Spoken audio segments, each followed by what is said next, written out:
Bismillahirrahmanirrahim. Assalamualaikum warahmatullahi wabarakatuh. Perkenalkan, nama saya Anissa Aulia dari PAI semester 2 dengan NIMCO 024.0011008. Di sini saya akan menjelaskan tentang interaksi sosial, kelompok sosial, masyarakat, dan komunitas. Kenapa saya menjelaskan tentang interaksi sosial, kelompok sosial, masyarakat, dan komunitas? Karena kita itu sebagai manusia itu adalah makhluk sosial yang dimana tidak bisa hidup sendiri dan bahkan kita pun membutuhkan orang lain untuk interaksi. Nah, interaksi pun ini sangat penting bagi kita dalam kehidupan bermasyarakat. Contohnya dalam berkomunikasi atau di dalam kita ruang lingkup kuliah, kita ada interaksi dengan sesama mahasiswa ataupun dengan dosen. Nah, makanya di sini adalah pentingnya interaksi sosial bagi kehidupan manusia. Di sini saya akan menjelaskan 3 pokok materi yang akan saya sampaikan. Yang pertama ada tentang interaksi sosial, dan yang kedua tentang kelompok sosial, dan yang ketiga itu tentang kelompok masyarakat dan komunitas. Di sini saya akan menjelaskan tentang konsep interaksi sosial. Yang pertama tentang pengertian nih. Konsep interaksi sosial merujuk pada proses komunikasi dan hubungan antara individu atau kelompok dalam masyarakat. Interaksi sosial dapat berupa komunikasi verbal ataupun nonverbal dan dapat terjadi dalam berbagai konteks seperti keluarga, sekolah, tempat kerja, atau komunitas. Di sini ada aspek penting dalam interaksi sosial. Yang pertama itu ada komunikasi.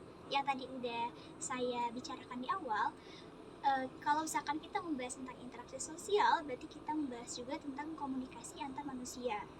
Dan yang kedua adalah hubungan. Karena di situ ada interaksi, berarti ada hubungan juga. Yang kedua ada kerjasama. Seperti kerjasama antara individu atau kelompok untuk mencapai tujuan bersama. Dan yang keempat adalah konflik, yang dimana perbedaan pendapat atau kepentingan yang dapat menyebabkan ketegangan dalam interaksi sosial.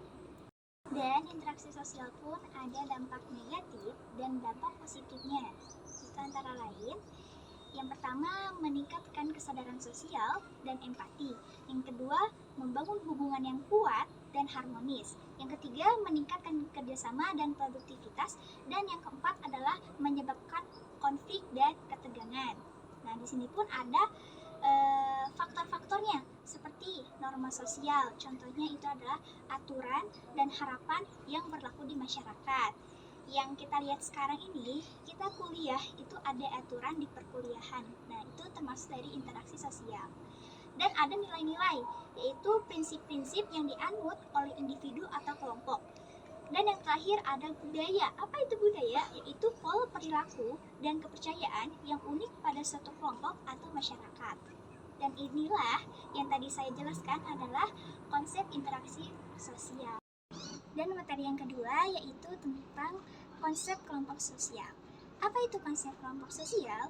Yaitu sekumpulan individu yang memiliki identitas bersama, tujuan bersama, atau kepentingan bersama.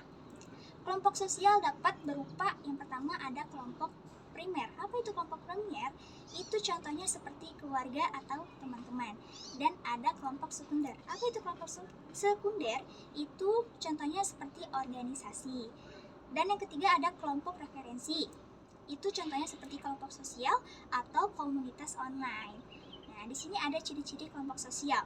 Itu antara lain, yang pertama identitas bersama, yang kedua tujuan bersama, yang ketiga interaksi, dan yang keempat adalah norma dan nilai. Kelompok sosial dapat memiliki fungsi seperti meningkatkan rasa memiliki, dua yang meningkatkan solidaritas, dan yang ketiga meningkatkan kesadaran sosial. Yang terakhir kita akan membahas tentang konsep masyarakat dan komunitas, yang dimana di dalam interaksi kita tidak akan lepas di dalam ruang lingkup masyarakat dan komunitas. Apa itu konsep masyarakat dan komunitas? Yaitu sekumpulan individu yang hidup bersama dalam satu wilayah atau memiliki kepentingan bersama. Masyarakat di sini mempunyai ciri-ciri, yaitu memiliki struktur sosial, norma dan nilai-nilai yang sama, serta interaksi antara anggota masyarakat. Fungsinya, masyarakat berfungsi sebagai wadah untuk memenuhi kebutuhan dasar seperti keamanan, ekonomi, dan sosial. Dan adapun komunitas, yaitu sekumpulan individu yang memiliki kepentingan atau identitas bersama dan berinteraksi satu sama lain.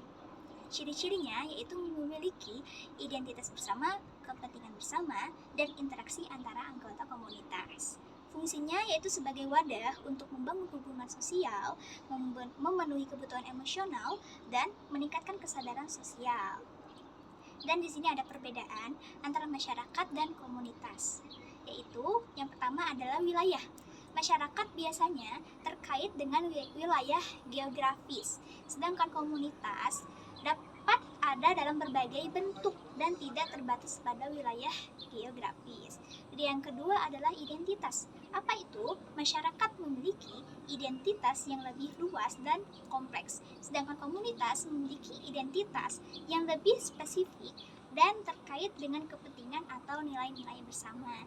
Dan itulah yang dimaksud dengan interaksi sosial, kelompok masyarakat, dan komunitas. Kesimpulan dari materi yang saya sampaikan,